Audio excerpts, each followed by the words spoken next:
This is Ruth Broder. I'm conducting an oral history interview with Jane Sherman at the Jewish Federation of Metropolitan Detroit Max M. Fisher Building, and it is May 25th of the year 2005. Jane, do we have permission to use your words and thoughts in the future for educational and historical research and documentation? Yes. Okay. Let's go immediately to talking about personal things. I think we'll do that first.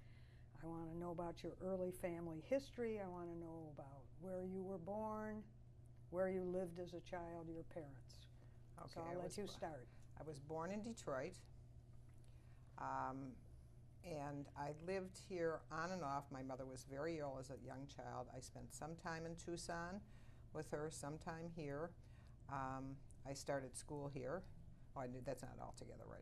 I did go to school in Tucson for a couple months here and there when I was very young.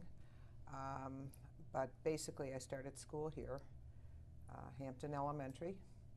And in 7th grade, my mother was very ill and living in Tucson all the time. I went away to school. I went to St. Louis, where I went to public school there too. And in 1952, my mother passed away. I stayed in St. Louis. In fact, I graduated from high school there. I graduated from a high school with only 136, public high school with only 136 graduates. My father remarried to Marjorie in 53. Did you, from St. Louis, did you come back and live in Detroit, or did you go to college? I went immediately. Well, I was here in the summertime. So I went to college. I went to Connecticut College for Women for 2 years. Then I got married to Larry, and I transferred to Wayne. Did you graduate from Wayne? I have 1 semester left. And the 1 semester consists of all courses I didn't want to take. I was a science major. So you don't have your degree? I do not have a degree. So why don't you go back and get a degree? I have no desire to get a degree. Oh, all Okay. right. You If made if it had been today, I would have gone to business school in that age. But nobody gave you, women just didn't go to business school in 19. So you got married when you were 19 years old? Just 20. Just 20. Okay. What about your religious upbringing? If you were in Tucson, St. Louis, Detroit? Well, my religious upbringing probably was like everybody else's of my generation. Grew up in a Reform congregation, like every other young person. Hated going to Sunday school, as we did then, and had minimal religious upbringing, and very little at home. Were you confirmed? I was confirmed. In St. Louis? No, yes, in St. Louis. In St. Louis? I had none, there was very little religion at home at all. I just didn't have it. Mm-hmm. It's unusual when you think of who my father was, that there was no, but he was the same way. To the day he died, my father, I don't think the only time he ever went to synagogue was on Yom Kippur, only to open the Ark and then he'd leave. Oh, all right. Okay. Okay. So it's not something I'm proud of. It's just something because my life is completely different today. Absolutely. It's just the way I grew up. And we'll talk about that, but that's important to know how it started. What would be your earliest Jewish memories then? Probably my earliest Jewish memories is my closest friend, Alice Robbins. I went to their house on Friday nights, and they made Shabbat. That was in St. Louis? No, that was in Detroit. That was in Detroit. That was in Detroit. And that is my earliest. I mean, Shabbat, nobody knew from Shabbat in my household, or in our home. And that was probably my earliest Jewish memory. But other than that, other than the experience that our generation as Reformed Jews had in a synagogue, there was very little education, little history. Everything I know today has been basically self-taught. When you and Larry got married, I know Larry comes from a conservative background. Did you then start a Jewish home? I did, but it was not from Larry's wishes. It was really more from mine, and it really didn't start until a couple years after we were married. We went to Israel. When was that? 1962.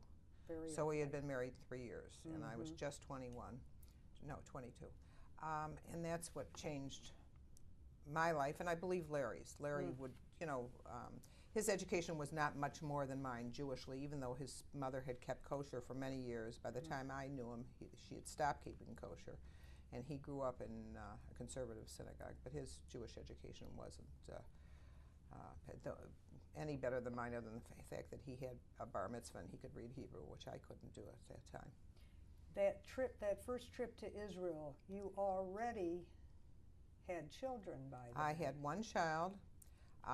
When we got married, we were asked to become involved here in what was then the junior division. Right. And I was on the roll to move up in the junior division when we moved to Florida. So we were living in Florida when we went to Israel in 1961. We had one child, 62. We had one child. We went to Israel on the first young leadership mission, and I was the young leader. I was the baby. I mean, by a far stretch of the imagination. There was nobody even close to us in age. But that changed our lives. We were there for 3 weeks. It was a different Israel, obviously, than it was today. And I wanted to stay. I wanted to make Aliyah.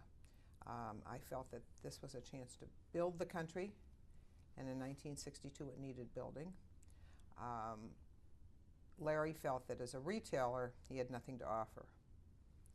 And so, history remains that we came back here, did not go on Aliyah, but I threw myself into the Jewish world, and I guess that was my answer. Since I couldn't go on Aliyah, I went and became involved in Miami at the time, was instrumental in starting a young adult women's division down there. And then we moved back here. When did you move back here? What year? 1964. 1964, okay. Did you immediately become active in the Federation here? Yes, I think so. In fact, I think Shelby Tauber brought me into the Federation.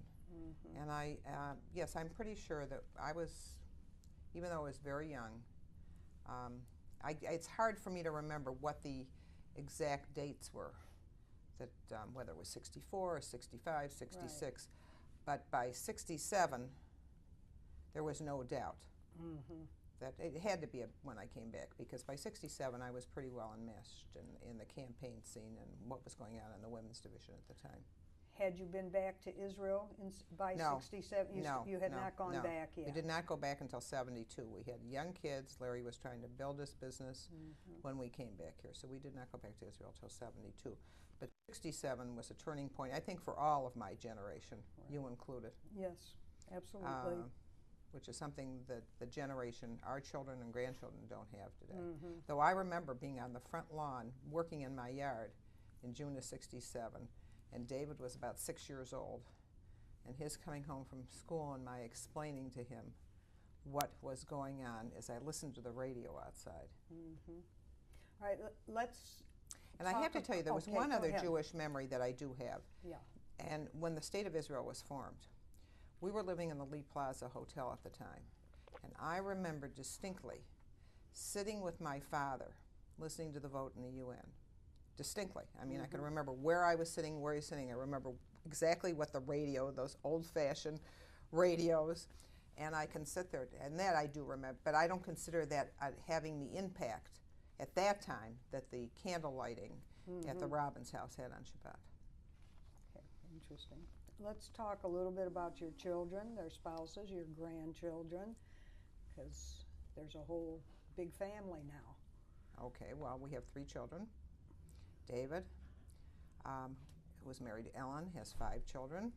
The oldest, almost 21. Jessica's going to be 21. Andrew's going to be 19. Dakota, Josh, and Lily. Lily is 2. Josh is 4.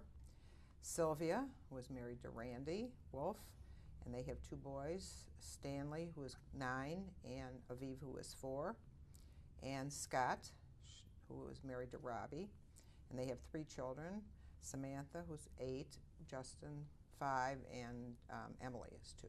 That's very good that you can remember all those names like that. I can remember their birthdays.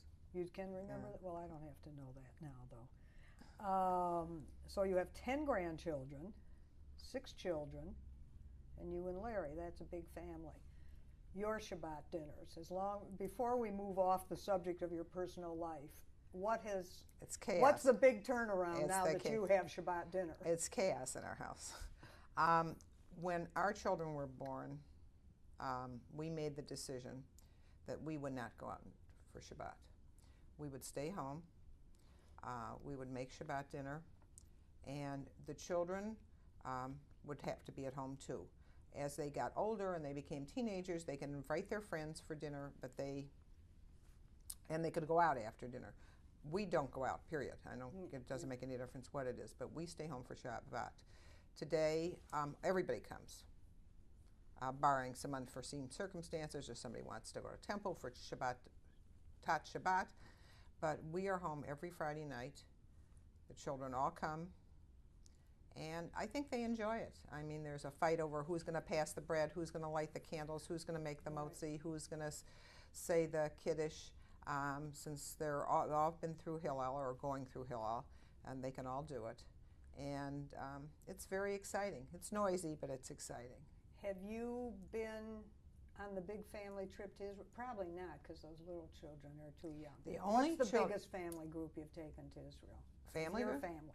Of your family. The only time, we went on a family mission when Scott was bar mitzvahed. Okay. That's 1978. We led a mission. Then I took Sylvia and David on a prime minister's mission to Poland.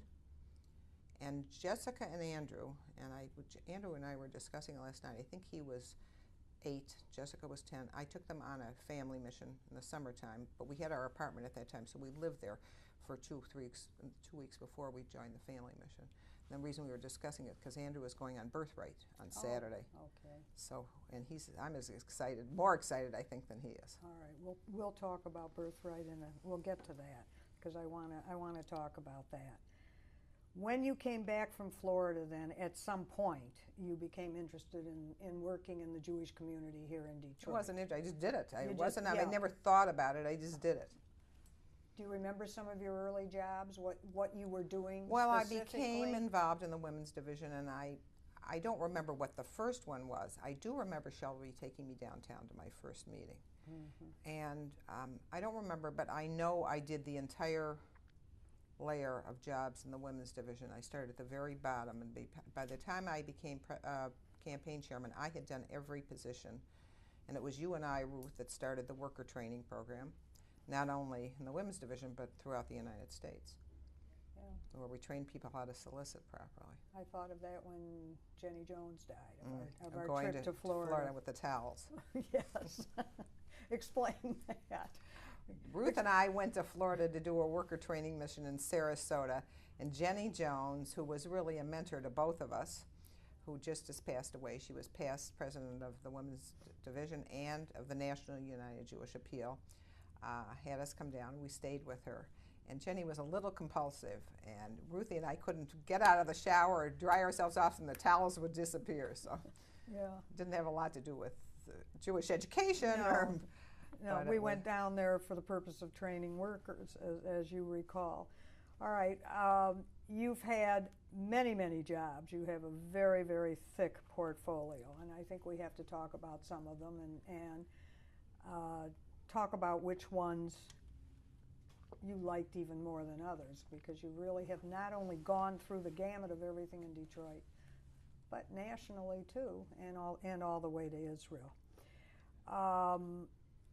It's hard to know exactly where to start, because some of the things you did nationally you did before you even were the chairman in Detroit or the president, like the Young Leadership Cabinet. So let's talk about that. Well, I think it was in '73 that I was asked to go on the National Women's Board. And in '73 I was a young girl. Right. And the Women's Board was, as we used to say, a bunch of gray-haired old ladies. It was not true, but it was our perception of it. Very wealthy, didn't do much. And I was asked by Elaine Winnick to come on the board. It was just after the war. I had done some work. I was state chairman in Michigan, and I had gone out in the state and solicited right after the Yom Kippur War and done a lot of work. And she asked me to go on the board. And I got poo-pooed by a lot of young women throughout the country when I did that because they felt it was the wrong place for a young woman to do. But I had never had the difficulty of, I never thought about the issue of not getting involved in the men's world. And there was a young men's leadership cabinet, which we had always been on the periphery of, never a part of. And the year prior to my coming on the board, we had petitioned the Young Men's Leadership Cabinet for them to take women on. And we got turned down. We still razz them today. I remember standing outside the meeting with plaques with Donna Kahn at the Hilton Hotel in New York that they should put women on the men's cabinet. Anyway, as I became more involved in the women's division, I became more involved nationally throughout the country, and a lot of young women felt, that we had been shot down, that we should do something for the young women, to begin to educate them and train them, because that really was the purpose of the Young Men's Cabinet, and they did a fabulous job in those days. The educational programs, I still have all the books at home, were far beyond, and the missions they took to Israel. And in fact, I had my second trip to Israel was again a Young Leadership Cabinet mission in 1972. So Irving Bernstein, who was at that time the head of the United Jewish Appeal, the professional, asked me if I would start a young women's cabinet. So I had a couple meetings in New York with 5 or 10 women throughout the United States. And in '77, we started a young women's leadership cabinet, which today is, it's history. It's a viable, productive cabinet today. They are now meshed with the men's cabinet, even though they are separate entities. Mm-hmm. My purpose at the time was to get women involved. They felt they couldn't get into the men's world. The glass ceiling was very low in those days. And they also couldn't get into the blue-haired older ladies, as they talked about the women's board, the National Women's Board. So it was important. And our meetings were geared around education, but these young women went back into their communities, started young groups, be it men or women or both. And I think much of what we see today in the country is because of what was done in both the cabinets, but for women, obviously, through the Young Women's Leadership Cabinet. Did it have a heavy component of campaigning, too? Yes, that was the major. It was a UJA. Mm-hmm. It still is. It's a UJA. Well, they don't call it UJA anymore, regretfully. Somebody threw that name out with the bathwater. Mm-hmm. But there's a certain, first of all, there's solicitation training, but there's a minimum gift, and everybody is solicited every year when they go on the retreat. And there are very stringent requirements to stay on the cabinet, to become a part of the cabinet. But the basis is to raise money and to train these people to go out to raise money. And you see today presidents and campaign chairmen or chairpersons, throughout the country that are all graduates of one of either the men's or women's Young Leadership Cabinet. I think so. And when they come back locally, the women have a big place in the community. And I want to talk about that. But before we get to that, I want to talk about your women's division, because you became campaign chair. Yes. And you became the president. So talk a little bit about those years. Well, as I said, I worked every division in the women's division. We're showing our age. They now call it the women's department, but I still call it the division. I had worked, whether it's chaired Phonogift, started the worker training program, as we had nothing in those days. Worked in every division, including which was the Paysetter's gift. In our day, it was $500. That was the top level in the women's division. And in 1979, was asked to become campaign chairman for the women's division, and I loved it. I'm a campaigner. I was, as you know, you were a campaigner. We spent a lot of time together working for a campaign and doing these things together. What was the level of giving when you were the chair of the women's division? Well, I say that the top level was $500. It hadn't gone to the 2000 level. No. When I was campaign chairman, the top level was still $500. Okay. And now? Now the top level, well, the top meeting level is $10,000, but we have women giving $100,000, which is true throughout the country. I mean, it's, if you remember, you and I in 1973 stood at what was then the United Hebrew Schools and gave away our lives and both got up and announced gifts of $5,000. Yeah. Very clearly, I remember standing in the back of that room and we thought we were giving away the world. I mean, $5,000 in 1973 to both of us was more than a lot of money. That was the reaction to the Yom Kippur Yes. War, as I recall. Yeah. Being president of the women's division, how did you feel about Well, that? I did not want to be president. My heart was in campaigning, not in education. I did it because we had a new professional, and I promised that I would train her. But I had gone back to work professionally in the advertising business, and I really wanted to do that. And I also had major jobs out in the national and international world, and I really felt that that's where I wanted to put my expertise. I did take the presidency for a year. I'm not going to go down in history as the best president that the women's division ever had. I probably was a very good, I consider myself a very good campaign chairman, but it wasn't where my head was. It really wasn't. And I did do it for 1 year. That was the agreement I had with Dulcie, and trained Michelle Passon, and went on to other things. Okay, before we go nationally, because once we do that, there's a lot to get into. You did take on another big job in this community, and that was as a campaign chair of the general campaign. Yes, the general.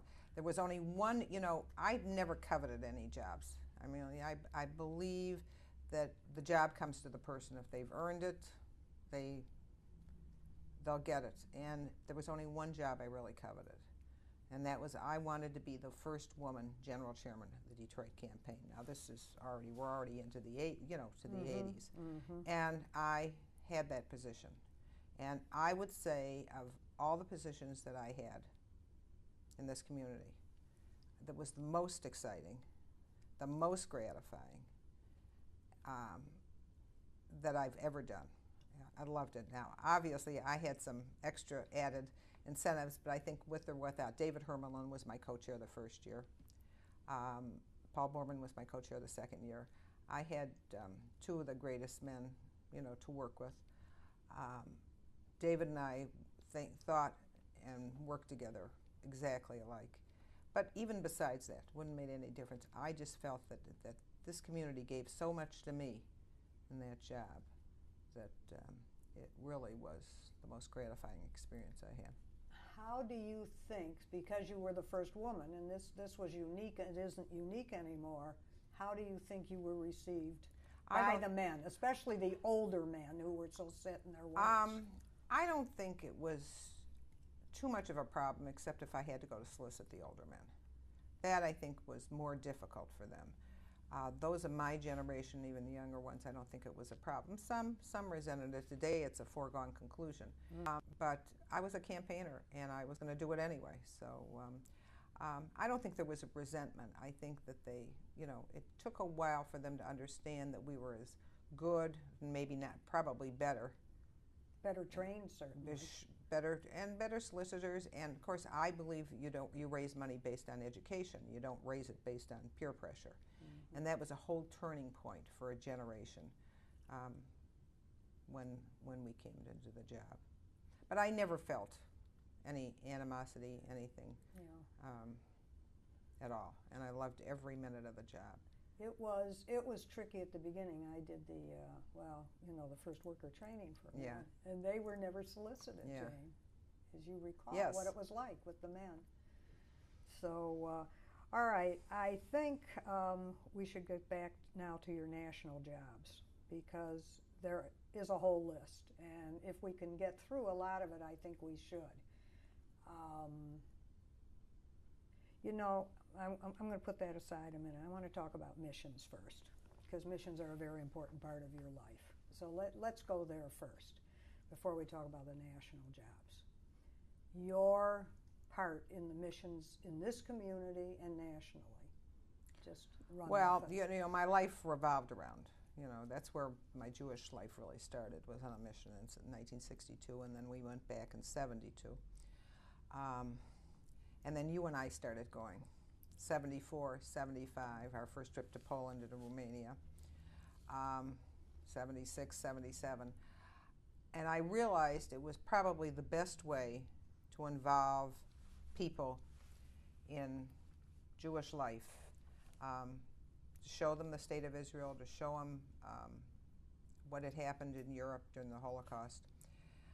But it was all there.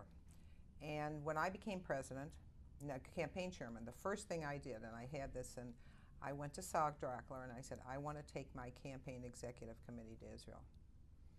And it was unheard of, first of all, for this community to pay for a mission, to underwrite a mission, but for women, that was even more so. But we went, I think there were 24 of us, and I think that was the beginning of my leading missions, because after that I began to lead missions both locally, along with Larry. We did one every year, and then obviously nationally. We took a group, when David and I had done a couple prime minister's missions, and then when David and I became campaign chairman, I pushed very much to take a group to the former Soviet Union. It wasn't the former Soviet Union those times, it was Refusnik time. Mm-hmm. And we did that, divided up into 3 groups. I was the staff with my group and almost didn't get out of Russia at the time. It was a very scary time, but a very exciting time. What did you do that you couldn't get out? Well, you don't yell at the Russians, and I'm a yeller. And they said, it wasn't us. We had 4 people on my trip whose tickets were not confirmed. The Blumensteins and the Podolskis. They could have been stuck there forever. So we had a few issues that had to deal with. We went to Riga. We met with Refusniks. We put the little kopecks in the phones, or the dimes in the phones, and we'd call up with our secret codes. And we'd arrange to meet them, and we'd take the underground, the subway. We all learned how to read Russian. We all had our phone numbers memorized. And we went and we met with the Refusniks, and we took them either the Jewish material we had smuggled in, or jeans, which were selling for a fortune. They could live for a month on the sale of jeans, and cameras and medical equipment. And it was an eye-opener to all of us. Today it's a completely different world, but we met some of the very famous people that came out. The Slaypaks, I became very, very close friends of them. They now live in Israel. These were all Refusniks that were giving their lives, had lost their jobs, and could not get out of the former, get out of Russia, or what was all Russia in those days, the Soviet Union. We also went to Riga, where we met more Refusniks, and it's also where my husband's parents were born. So we saw the house where my father-in-law was born in. So it was very exciting from his family historical point of view. Your cousin, Fred. Right. So it was very exciting for us. But probably when we left and got to Frankfurt, we just felt so good to get out of this of being closed in and being there. Now, you and I had been there before. We were in Romania and we were in Poland, and I had been before too, but this was quite a different experience, meeting with the Refusniks. Talk a little bit about the Poland-Romania trip too. Well, it was 75. Right. Ruthie and I went with a group of women led by Sylvia Hassenfeld. I believe it was the second time a group had gone to, an organized group from the Jewish world had gone to Poland. Okay. And I know we used to get up on the ceiling and check the little lights above. We knew we were being bugged. We knew we could not say anything in our rooms. We had a young girl, I think it was in Romania, came to our room, wanted to leave the country. I think we turned on the TV or whatever was on, made a lot noise, and we talked to her. But one of the most interesting experiences that we went to the Yiddish theater in Warsaw. The Yiddish theater was not played by Jews. They were all non-Jews. And at intermission, we went outside, and a young girl came over, and she talked, I think it was just to you and I, and we started talking to her, and we found out she was Jewish, and we had this conversation with her, how she'd like to leave. All of a sudden, the KGB, who had been escorting us, supposed we had to leave. And the group of 24 women were supposed to get on our bus. If you remember, Ruthie, you and I did not get on a bus. We wandered around Warsaw that evening. But it was our first, I think for all of us, is our first experience of what it was like to live under this kind of environment where you couldn't be a Jew freely. And that, coupled with the trip to Krakow to Auschwitz-Birkenau, was mind-boggling for all of us. I had been to a concentration camp in Austria, and somebody had closed the door on the ovens for me in 1962, but this was just as earth-shaking or devastating to me as that first experience had been. So that was quite a trip. Now, and other trips later on, I remember meeting Romanians, when it was 72, I think we met the Romanians coming out on a train in Vienna. I've traveled from the former Soviet Union on planes with the refuseniks and the Russians that were getting out, which in itself is an exciting experience when you touch down on the tarmac at Ben Gurion Airport and they get out and literally kiss the ground. It's quite a feeling. You want to kiss the ground too, but for them it's even, we live in a free world, but they did not. Okay. Miracle missions. Okay, well, I led numerous missions, and in 1973, what was it? 1991, this community decided we were going to run a large mission, non-solicitation, so we could show the community the Federation was not, what's the word I want? It had a reputation. I don't know what word you're looking for. Well, we wanted to reach out to the entire community, right. You know, whether they could give $10 or they could give 10,000. So this mission was open to all. Hermelin was the chairman. I was one of the co-chairmen.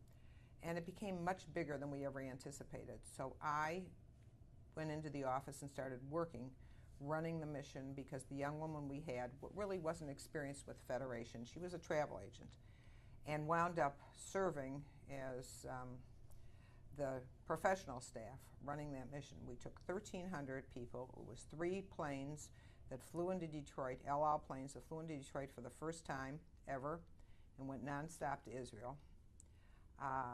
It was quite a chore, but it was very, very exciting to this day. In fact, somebody came up to me the other day and said to me, we were on Miracle Mission 1 with you, and on bus number whatever, 12, and of course obviously I didn't know all the 1,288 people. I knew every name, but I did not know, it achieved its purpose. It opened up Federation to the community, and we got many, many new people involved, and it was so successful we decided to do it for the 2 years later. And Bob Aronson asked if I would come in and serve as the professional for Federation to run the next Miracle Mission. And I told him I would do it, but I would do it as an unpaid volunteer, because I would not get paid for something that I felt that I wanted to do for the community. So I had a full-time job here, and I hired Ruth Broder to be my assistant, and I think we had a pretty good time. We limited this trip to 2 planes because it was very, very difficult to have the 3rd plane on, and we took 870 or whatever the number was, trips to 800 and something people to Israel. And I ran it from the beginning to the end. I mean, it was with Ruthie's help. I can't say that I ran it. We did it together as a team. And I wrote a book. In fact, I wrote a book when I was finished with the first mission on how to run a miracle mission. I did get some advice from Miami, which they had done the first one. And I think today what the community is still doing is based on what happened on those first 2 missions. Are people still calling you because they know you authored that pamphlet? I get calls once in a while from a community, but I think most of them are coming into the office now. Did you travel around the country and talk to other communities about Yes, I have been to, I went to about 5 or 6 different communities when they wanted to do big missions and how to do it.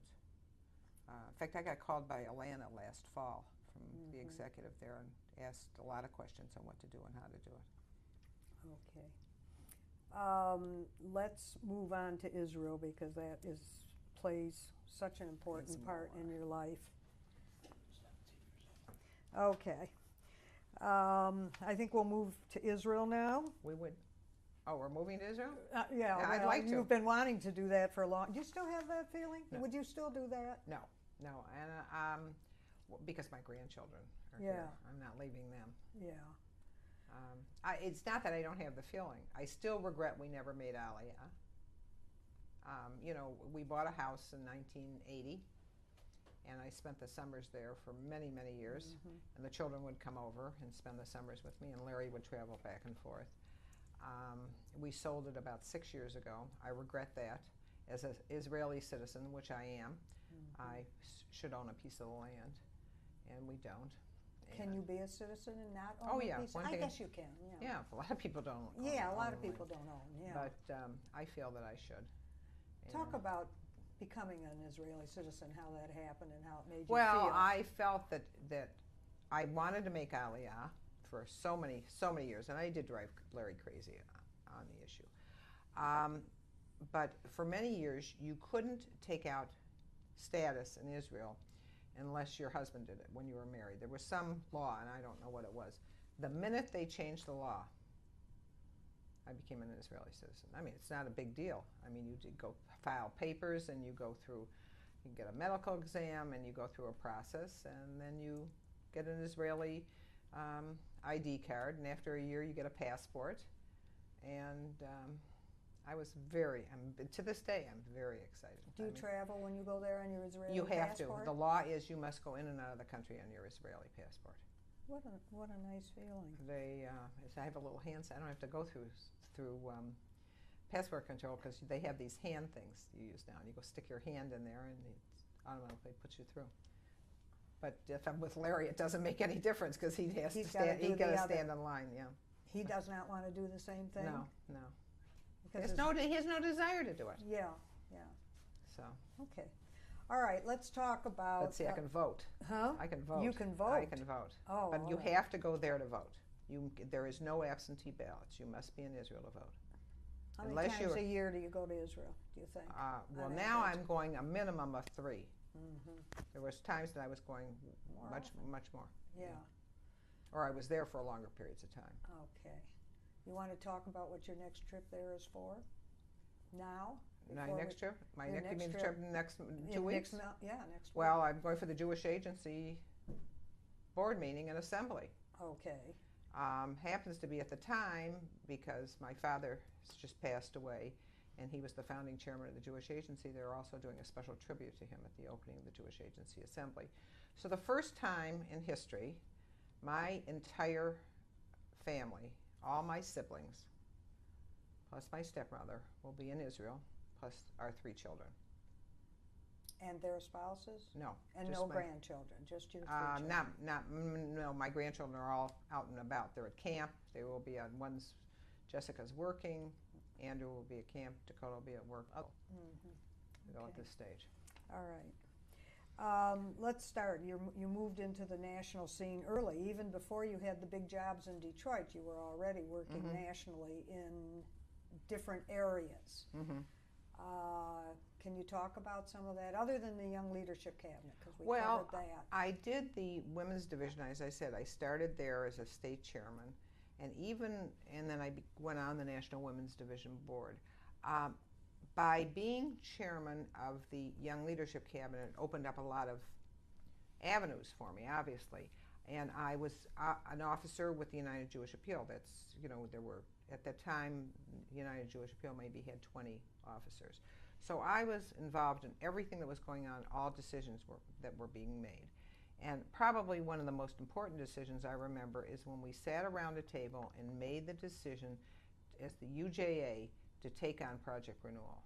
That Menachem Begin had come to the world Jewish community and told them about the social gap that was beginning to be created in Israel and how we could take on that program. And I remember distinctly the table and the vote, because it was not unanimous at the time, how we would do it. And I think the precursor to that, or maybe it was afterwards when you and I went on that mission, went on the Jewish Agency Assembly, and they were screaming at us that we had to close the social gap. Do you remember going to Moose Bar? I don't know remember if it was, social gap. I don't remember if it was then, but so that was in 79, I think, 1979. And after that, I became very involved in Project Renewal, both for the Detroit community when we took on Ramla. I became the first chairman of the Project Renewal for Detroit, and we began to work in the neighborhood there with the residents, try to teach them how to teach themselves. Project Renewal was a model cities program that began to work because it wasn't the elders telling the generation how to do it. It was involving them and making the decisions. It wasn't the establishment. I can't say that it worked all together, but it was a beginning. It was a big start. And at the time, I was spending the summers in Israel, so I could get involved in more and more communities. So I went on and became national chairman of Project Renewal and went from one community. That's probably the period that I did more traveling than any. I went from one community in this. First of all, I went to all the communities in Israel. There were 90 neighborhoods. I think I knew every single one of them intimately.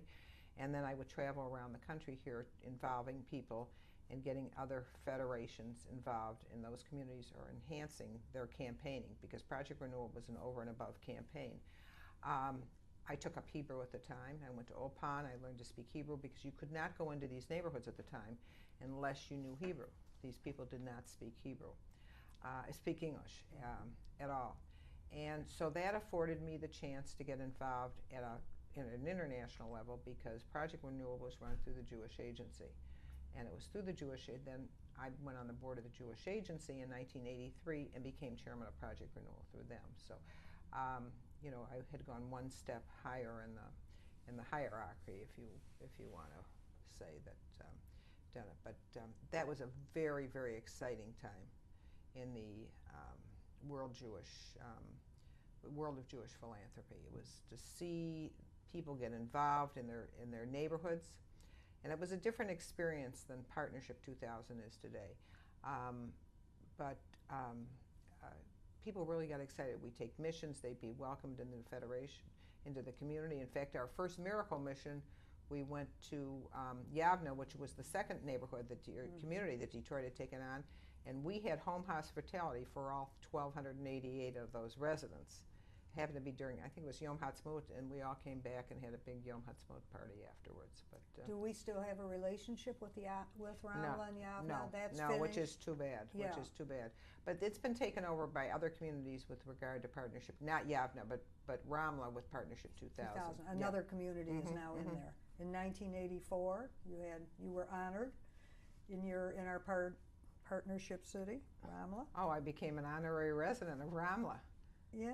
Yeah. Does that hold up, even though we don't have the partnership yes, anymore? I think I don't know, but they haven't told me I'm not. I don't vote there, but I never did. So. Oh, okay. Okay. Where do you vote? I vote in Jerusalem. Oh, well, that's good. Well, now I vote in Har Hadass, because I'm using Jeff Case' permanent address, and he just moved to Har Hadass. But I haven't had a vote since he moved, so. Oh, all right. You've been on many other committees, I know. You were active in Youth Aliyah. I chair the youth. Well, this was. You want me to talk about Youth Aliyah? Yeah, or it's my first? No, either one. Okay, we'll do both of them. Youth Aliyah. Well, after I got done with the chairmanship of Project Renewal, and I can't remember what year it was. I was on the board of governors of the Jewish Agency, and I was then asked to head the Youth Aliyah committee, which at the time I was heading it. We had close to 100 Youth Aliyah villages in Israel. Youth Aliyah was residential education for those kids that needed it, for children at risk, those that couldn't stay at home and needed extra education. I was there in the 80s when, I think, no, maybe it was the 90s. Was it after Operation Solomon, or after when the Ethiopians came in and we put them in Youth Aliyah villages because they needed to have a better educational program than their parents. Their parents had not been educated. Today, I think, in most cases, we probably made a mistake. We shouldn't have pulled them out of homes. There should have been some other aspect for them. But it was very exciting to watch the growth of these young men and women and how we got them so they could matriculate and go into the Army, because many of them would have been dropouts of high school, would have never been able to get into the Army. And Youth Aliyah afforded many of these children the opportunity to do so. It was particularly interesting to watch how the Ethiopians, in a 6 or 8 month period, when they came from a country that was 200-300 years behind us, had no education, couldn't understand the language, didn't know that the world was round, didn't know how to play with toys. You'd walk into a classroom and they were so well behaved. I remember the first time I walked into a classroom with Ethiopian children, they stood up when I walked in. A year later, they were just like the regular Israelis. They didn't stand up when I walked in. But it was really a very exciting experience to watch the children that went there and how they were able to be mainstreamed into the society in a very, very short period of time. And this is not to obviate the problems we've got with the Ethiopian population today, because we have very, very serious issues that have to be dealt with. But these children, many of them, went on and became very productive citizens and are very productive in the state of Israel today. So I have to say no. In the 90s, and I don't remember what day it was, there was an agreement the Jewish Agency made with the government of Israel. We would turn all the Youth Aliyah villages, I was no longer chairman at this time, all the Youth Aliyah villages over to the government, except for 5 of them. So today we're not in the business. We're not that involved? No, we have five villages today. Was Oatsma also a UJA Well, position? no, Oatsma started in 1983. I was invited by the Young Leadership Cabinet, had decided to sit down. Brian Lurie, who at the time, I think he was still in San Francisco as the exec, and Uri Gordon, who was with a young leadership group at the WZO in Israel, decided to start what we called the Moriah process. And they wanted to involve young leaders from Israel and young people from Israel and young leaders from the United States together, because they felt that we didn't want us to grow up as our generation only knowing if you became a big shot in the Jewish community. The only people you knew were the prime ministers and the foreign ministers, and we should get to know the real people and the people that were in the community. So the concept was that we would have a joint meeting, and the first one was held in the Dead Sea at the Moriah Hotel. That's why I got the name of the Moriah process. I was probably the senior citizen in the group. Mm-hmm. There were a few other Detroiters there, Larry Jacquier, Stanley Frankel, and Peter Alter, and Wayne Feinstein. And we went to this meeting, and it was an eye-opener for all of us. From the Israelis to begin to understand the American Jewish community. I remember I think it was Avi Ravitsky, one of the religious members of the group, began to understand what it meant to be a secular Jew, that it wasn't, or a religious, wasn't all Orthodox. So that was a beginning of a different stage in my life, meeting a different group of young men and women. And we went on to form the Israeli Forum, which was like a counterpart to the Young Leadership Cabinet, but it included men and women. David Kulitz was the first chairman. I was like the grandmother. I went on to deal with it. And we sat and we had meetings. And out of that concept came, out of the Israeli Forum, and an idea that Brian Lurie had, we were able to form Oatsma. Brian Lurie wanted to bring 20,000 young men and women to Israel as volunteers, like a Jewish Peace Corps, where they spent 3 months on an old pond, 3 months working in maybe a Youth Aliyah village, then working in Project Renewal neighborhood. And Oatsma is still going today. It gave these young men and women, and they were all adopted by Israeli Forum families. These young men and women today now have relationships with people throughout the country. They're like their Israeli parents. That's far more important than my knowing Shimon Peres or Arik Sharon. They have a better understanding of what's going on today. So that was the relation of the Oatsma project. More important was the relationship of the forum and the Moriah process. The new chairman of the Jewish Agency, who was going to be voted into office, I hope next month, Zev Bielski, was at that first Moriah process with us. And we used to laugh about the Jewish Agency, and see these young men and women taking this role today is very exciting. Now, is your major involvement now the UIA? No, the major involvement was the Jewish Agency. The UIA, to get to the Jewish Agency, you became part of the UIA, but my major involvement really was at the Jewish Agency level. After the Youth Aliyah,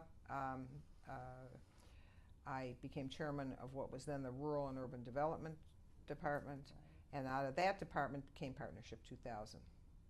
We started Partnership 2000 in 1993 or 94 with Ronita Lev, and we started at that time. It was the second answer to Project Renewal, but I think a much better answer, where we really got citizens involved. Today, Partnership 2000 is really citizen involvement in Israel and here, and it's a very people-to-people orientation type of program. So that was, my next role at the Jewish. I had one short stint at the in the Aliyah department for a year, and then I went into the finance end of the Jewish Agency. I chaired all the backroom stuff.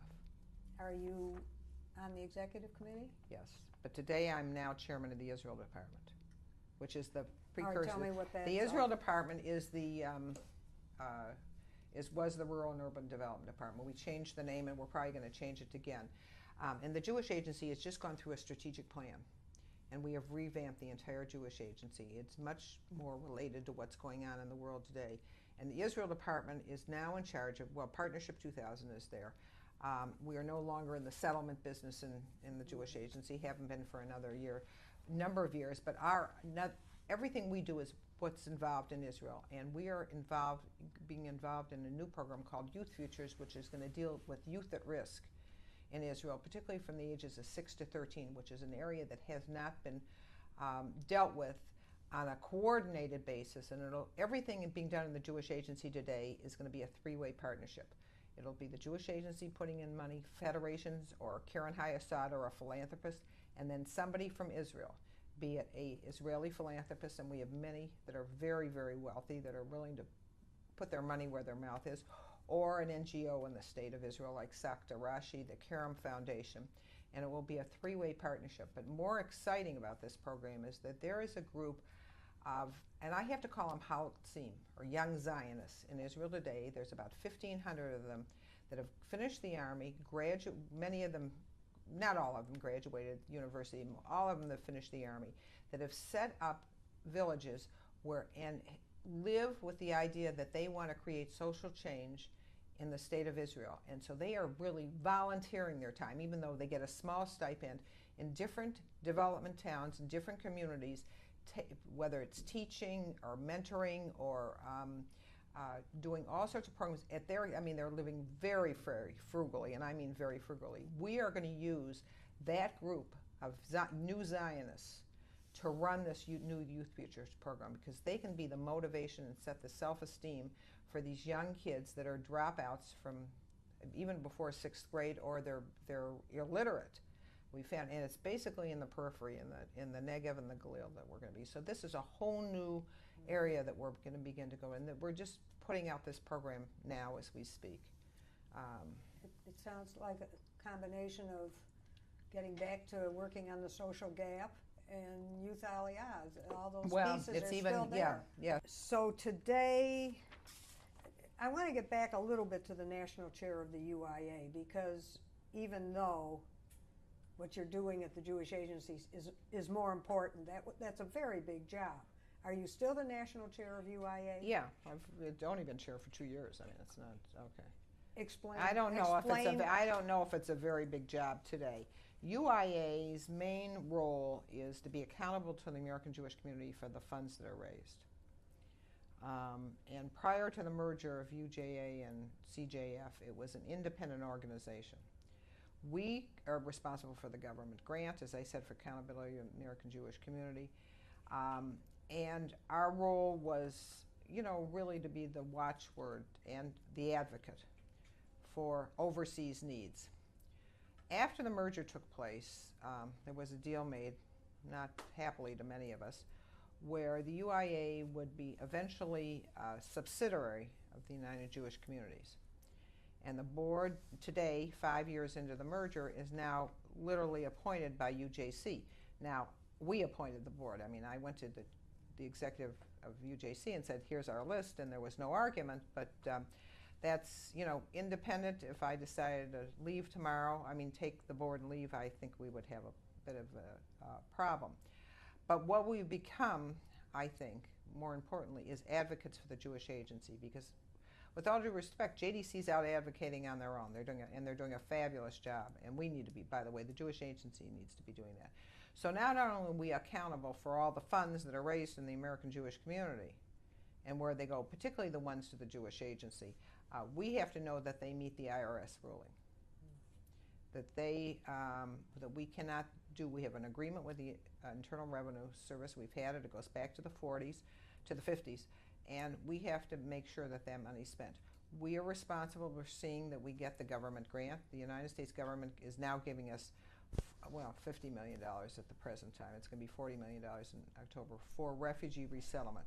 That money has to be accounted according exactly to the rules of the State Department.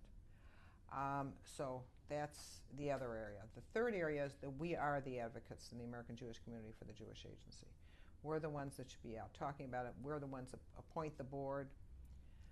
We're the ones that are responsible for what goes on at that end. We were very instrumental in the appointment, advice and consent with the new chairman of the Jewish Agency. The UJC's role has, gone beyond that. I don't know, beyond is a little bit different direction, and their main focus is not the Jewish Agency. As far as I'm concerned, the UIA's main focus is just the Jewish Agency. We have a loan, which I signed off on, because we had to give a loan to pay some of the monies. The Jewish Agency's in debt, close to $200 million, and part of that loan is ours. So those are the roles of the United Israel Appeal. It's being fiscally responsible. It's a big job. So. But that's where you are in the Jewish Agency too. Then is with the fiscal responsibility. Yeah. Well, but the issue is that today, because of my role on the Jewish Agency, I sit on the executive committee. Because of my chairmanship of UIA, it's not because I'm chairman, because of the role. I have a major role to play at the Jewish Agency. How do you think our relationship with the United States government is right now? Ours is the Jewish community. What's with Israel? I think it's very good. Is it good now? Yeah, yes, I think it's very good. Because it has been, but I don't know if it's changing. I think the role with the United States government right now is a strong Israel and the United States government, despite what you may not want to hear that. Is the Congress still in line? Yes. As far as Israel's concerned? And I think they're very much behind what the president's doing at the present stage, barring political politics. I don't think this is a political issue. Right. I think this goes far beyond that, what's going on. All right, let's talk a little bit. You've gotten some major awards, and you did get the major award in our community, which is the Butzel Award. So I want you to talk about that a little bit, your feelings, who presented it to you. Well, and your speech that night, because we haven't covered that part. You didn't forewarn me about my speech that night. Well, first of all, there's not enough to tell you. To be honored in your own home with the highest award this community can offer it's not only mind-boggling. I don't know if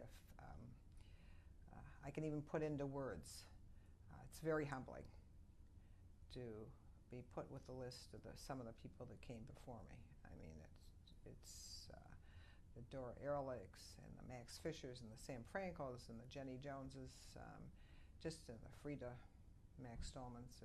It really is mind-boggling to be a part of that group. Frida being one of my role models. It really was, and when I received that call, I couldn't believe it.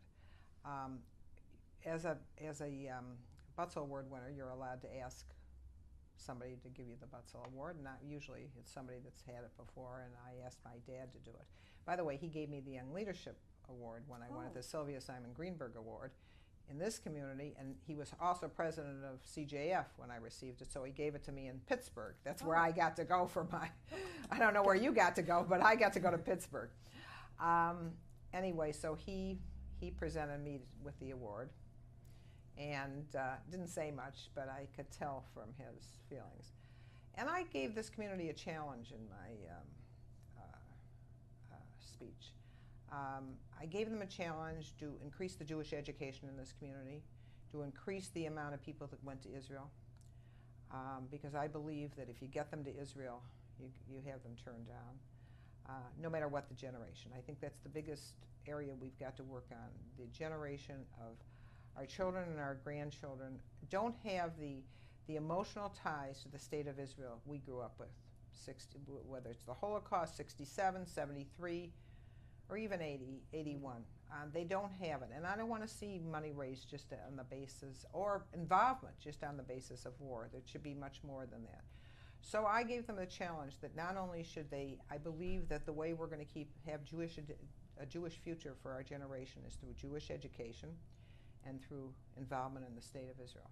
And I think those are the two most important things this community can do today to guarantee the future of the Jewish community, both here and it's not just Detroit, it's any community in the country, that if you want to keep that going.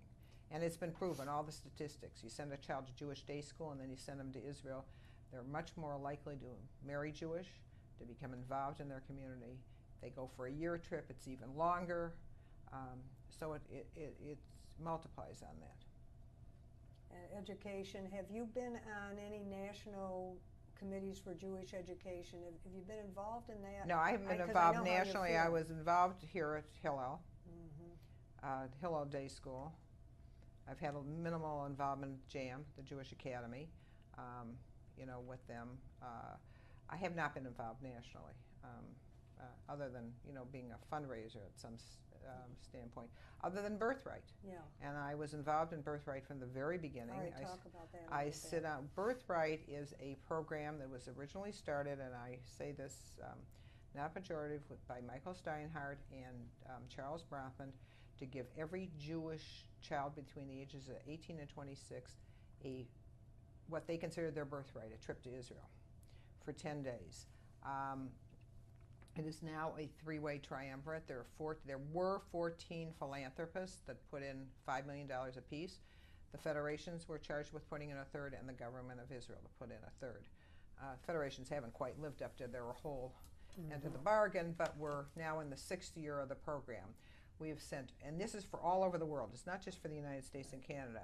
We have sent over 70,000 young men and women in the past 6 years. We worked, even during the Intifada, the groups were going, and it's, as I say, we're only in the 6th year of the program, so I can't tell you what the long-term repercussions from this program are, but I guarantee you they're going to be very, very good. I have to tell you that the spring, summer trips, we had 12,000 kids that were turned down because we didn't have enough spots, and this is done on a first-come, first-served basis. You cannot have gone on another, if you've gone on another peer trip, you're not eligible. As I said, Andrew was going, my grandson. Yes, he did not go on this because the teen mission was canceled the year he went. All right. So he has not been on another peer trip. And I think this, with a new program that's been put forth by the government and the Jewish agency called NASA, which is funding year-long programs, we have a real chance to maintain many, many of our young people in the Jewish world today. But I still think that Jewish education has got to continue even at the level of grammar school and high school. I don't think we can just rely on this. I think you have to start it. And you have to start it at that level and do it as a family. It can't be, there has to be a family involvement so that it's not just going to school from 8 to 4 and nothing happens at home and there's no reinforcement. You need that family reinforcement. So I believe if we keep this up, these young men and women are going to be families soon, and they're going to reinforce it in their children when they send them off to Jewish day school or afternoon school or whatever it is. But it's the only hope for the future as far as I'm concerned. Is it, it's a 10-day trip, how many trips a year? Well, it depends. It's not, we have a spring term and we have winter, we have a spring, summer, and winter. But all the different organizations go at different times. There was a trip that's leaving tomorrow from Michigan State Hillel. Andrew's happens to be going with Canada. Michigan went a couple weeks ago. I think they had a trip in the wintertime. They're done by different trip organizers, Shorashim, Oranim, Hillel, JNF.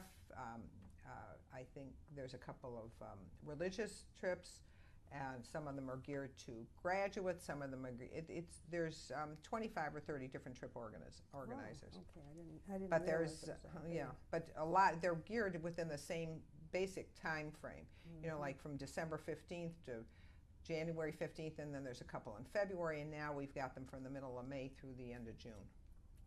And then I think a lot of the Russians come over in August. We have them from Russia. Well, they've come from all over the world, all over the world. It's terrific, a terrific program. All right, let's talk about trends a little bit. You were kind of into it with your feelings about education and missions. What differences do you see between the Federation when you first became active back in the 60s and what's going on now? What we're doing, what we're involved in, what the priorities are, the acceptance of women having major roles. Well, that's a foregone conclusion. You can see that we've had many campaign chairmen. We've had our first woman president. Detroit was very late on this, by the way. When I became campaign chairman, many of the other major communities had already had women campaign chairmen and women presidents, and Detroit had not. So we were very, very late on this issue. Trends, there's been a great deal of trend. First of all, in the 70s and early 80s, nobody talked about Jewish education. I'm not even sure we funded Jewish education in those days. Today, it is the priority in the Jewish community here today. And I remember the votes and the discussions and how we went out on the trends. How, with all due respect, we ran homes for the aged in those days. We do not run homes for the aged today. We run programs for the aged, but we do not run homes for the aged as we did in the. So that is a much different trend. I think that the feeling of the community is that we need to get into what's going to keep the continuity going. And that's not to forget some of these other areas, but I think that this is where the action should be. I think that one of the serious issues we're going to have to deal with is how we involve more people in what we're doing. That is a very serious, and it shows from the levels of the amount of contributors we have today to the getting people involved in an ongoing basis in the programming we've got at the level of Federation. Be it young women, and I'm going to speak to a group of young women this afternoon about why they should get involved as women and why it's important that they give and get involved. But we've lost thousands and thousands of contributors and people that are involved in this community. And it's not that they're not there, and it's not that the money's not there. It's just that we're not, we as an organized Jewish community here in Detroit or nationally, we have the same problem nationally. It's not just here. What do you think the main reasons are for that? Well, part of it is, and it's hard for me to understand, but I've seen the statistics, people want to be more hands-on in what they're doing and what they're giving. Also, for some reason, by the way, the Jewish wealth in the United States today is not going to Jewish causes. And I think part of that is lack of Jewish education in that generation. You see people giving millions and millions of dollars to universities, to symphonies, to art museums, and a lot of it is Jewish money. I mean, billions, and we're not getting it. And I think that part of it is that they don't understand the importance of taking care of your home first before you go outside, which is something we grew up with. We used to solicit way back when, just on the basis of Israel, and it was very emotional, and that has changed, I think. I think that I still believe that we raise more money on the backbone of Israel today and give less than we should. I think a lot of the money is raised on overseas needs, and yet the allocations in every federation in the United States are not going where the money's being raised from. And that's not to underestimate what's being done in a local community, but the national allocations to overseas needs continually drops every single year. Part of the problem is that to understand what's going on in Israel when there's not a war going on, you have to be there. You have to see it. You see what's going on at the Federation Apartments or the Jewish Day School or JVS on a daily basis. You live, eat, and breathe it. You're here. You can go and visit those agencies. If I could get 5,000 people in this community, Israel, for more than 4 days and really involve them in what is going on, I think, and they had the impact at the federation level to make that allocation change, we would be able to do it. But today you don't have, and this is not, Detroit's better than most. I don't think it's good. I think we've gone way down below. We're probably, well, it depends on who counts the figures, whether it's 47% or 40%, how you count them. But that's terrible. I remember the days we were giving 60% to the overseas needs. But does that mean we're doing a better job of educating our people about our local community? No, I think they see it on an everyday basis. And I think that with all due respect, in war, money flows and then you have to give it. Mm-hmm. But I think we have to do a real education job. Do you think that's the best way to change it? I mean, how do you think we're going to get these changes made? When you look at the leadership of the Federation today, here, don't forget, don't talk about any other communities. When you look at the leadership of the education, what do they look as of our Federation? What do you think they're looking at as the critical issues, and how do you think they're changing things, or things I can can't be give you the changed? answer to that from the standpoint of lay leadership. Today, most federations, including ours, the major input comes from the top professional staff. Luckily, we have a top professional that's very interested in Israel and the overseas needs. And, that's important. I don't know, I know what Larry's feelings are. I think Peter's involved in Israel. I don't know what his feelings are vis-a-vis local versus national, because I've never had this discussion with him. So I can't tell you. I think it's a tough uphill battle. I think it's unlike when you and I were in those positions. It's a whole different era today. They don't see it the way we saw it. Okay. Jane, you got a long way to go. I mean, I feel we are interviewing you at a young age, and I think you probably got at least 20 more years of leadership.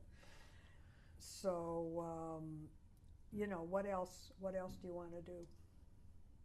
What else do I want to do? In the Jewish community? I think I've done just about everything I want to do.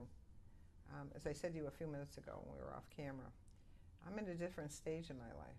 I've got 10 grandchildren. I love having them around me. I love traveling with them, being there. Larry and I haven't spent a lot of time traveling. We have the opportunity to do it. And I'm a little more selfish today. I love the role I'm playing at the Jewish Agency. Whether I want to go any further there, I doubt it. I don't think I'm, at this stage in my life, want to make a commitment like that. There's things that I want to be involved in. I think it's important. As I say, I love the Birthright. I'd love to be going to Israel with Andrew next week. I mean, that to me would be the most exciting thing, to be a fly on the wall on that bus, to see see it through his eyes. But I haven't thought that far ahead. Larry's retired, and we're spending a lot of time in Colorado. I'm a little bit involved there. I'm involved in the Aspen Music Festival. I sit on the board there, and I just went on the board at the DSO here. Jewishly, I mean, my life revolves about my Jewish volunteer activities. That's been my life. And that's why I had to quit working professionally, because it interfered with my Jewish volunteer activities. But I've never thought ahead of what I want to do. I don't know if I want to do any more. 47 years is a long time to be involved in the Jewish community.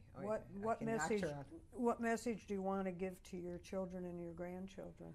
I hope that they will all, and my children obviously are involved in the organized community today. I hope my grandchildren will be too. I would hope every one of my grandchildren will marry Jews. That's probably the most important aspect, and raise their children Jewishly. I think we have a great heritage, and I think it would be a crime if they didn't understand it. And I think they all do, at least the elder ones. I can't speak for the little ones. I don't want to put any pressure on them. They've got to do what's right. If they're giving back to the community, that's what's the most important thing. How they do it is going to have to be up to them, each and every one of them. You said you just went on the DSO board. Have you had other involvement in the general community, in this community? I was involved in the United Fund. I was in the Community Foundation for many years. Mm-hmm. Other than that, I haven't had any real involvement in the outside of the Jewish community. That was it. Are you too young to talk about what you want your legacy to be? What do you want your legacy to be? I haven't the slightest idea. I'll think about it a second. I have. You have done so much. Well, I think I answered it. I think that if my children and my grandchildren understand what it is to be Jewish, and they give back to the community, not money, physically, in their minds and their efforts, and they pass that on, then I think that's the best legacy I can give to them. I think it's the same legacy my dad gave to me. My father never said to us, get involved. If my father told me to get involved in the organized Jewish community, I probably would have told him to go jump in the lake. Mm-hmm. He was smart enough to send me to Israel when I was 21 years of age.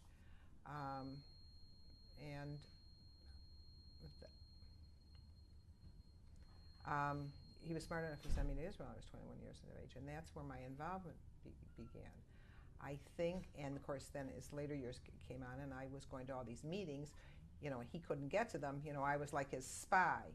And we had a relationship. I mean, I spoke to him every day about what was going on in the Jewish world, where when I took a position like the UIA position or something, I always called and consulted him and got his take on where I should be and what I should do.